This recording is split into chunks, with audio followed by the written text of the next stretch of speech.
Miren, señorías, non sento que o Partido Popular veña aquí a presumir de leis e reais decretos que deixan fora dos dereitos de atención sanitaria a milleiros de persoas. Como instauran tamén privatizacións, instauran repagos, como exemplo que puxeron o decreto de racionalización do gasto farmacéutico. É unha vergoña que vostedes veñan a presumir aquí de instaurar un repago incluso ás rendas máis baixas, por moito que a vostedes 8 ou 10 euros les parezan pouco. Teño que lembrar que tanto os dereitos respecto á segunda opinión e as bondades anticipadas e o resto de dereitos que aquí comentaron xa estaban regulados por lei.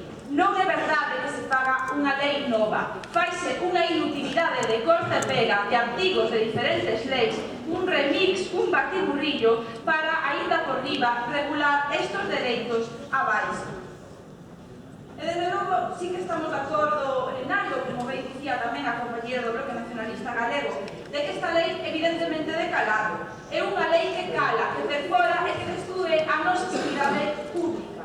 Eu volto a repetir, esta lei é privatizadora. O que vai a facer é entregar pacientes continuamente á sanidade privada. Non presentan vostedes ninguna soa medida para mellorar a sanidade pública que permita cumprir con estes prazos que fixa a lei.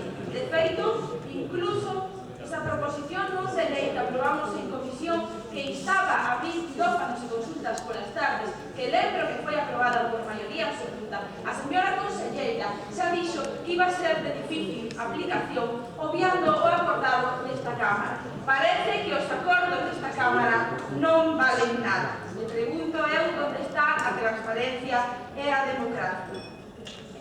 Non sei se o que queren é, como xa dicen, introducir os conceptos de libre mercadeo, a competencia e o capitalismo ao servizo das empresas privadas que explotan a nosa sanidade. Levamos desde o mes de febreiro agardando que contesten polos incumprimentos laborais en Covisa. Preguntámoslo en múltiples ocasións, pero non contestan. É ese o modelo sanitario que vostedes pretenden? O de recortar recursos e materiais e persoal traballando en condicións pésimas para que as empresas obteñan máis beneficios. Por que penalizan, ademais, nesta lei, a xente que non quere acudir a un centro privado? Terán que explicar por que se xoga co concepto do médico.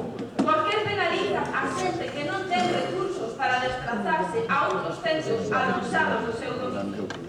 Por que permiten que persoas que son seres humanos queden fora das garantías simplemente por un concepto de non cumprir co Real Decreto 16/2012? Por que non inclúen vostedes melloras na sanidade pública, repito, que permitan que estes tempos na realidade se den na nosa sanidade e non regalándolle pacientes e regalándolle cartos dos orzamentos públicos a empresas privadas?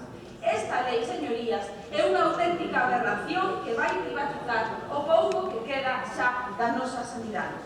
E aínda teñen a cara de vir aquí a dicir que a xente reclama. Que xente reclama esta lei? A reclaman os colexios de médicos? Está que encorca. A reclaman os colexios de enfermería? Está que encorca. A reclaman os sindicatos? Está que encorca. A reclaman as asociacións de defensa da sanidade pública? Encorca. Os partidos de oposición? En contra. Que xente reclama esta lei, señor Santarín? Sí, tal vez os empresarios que explotan a nosa sanidade. Ese sí reclaman esta lei. E é máis, nas alegacións presentadas incluso pedían máis, porque queren máis, e porque van seguir pedindo máis.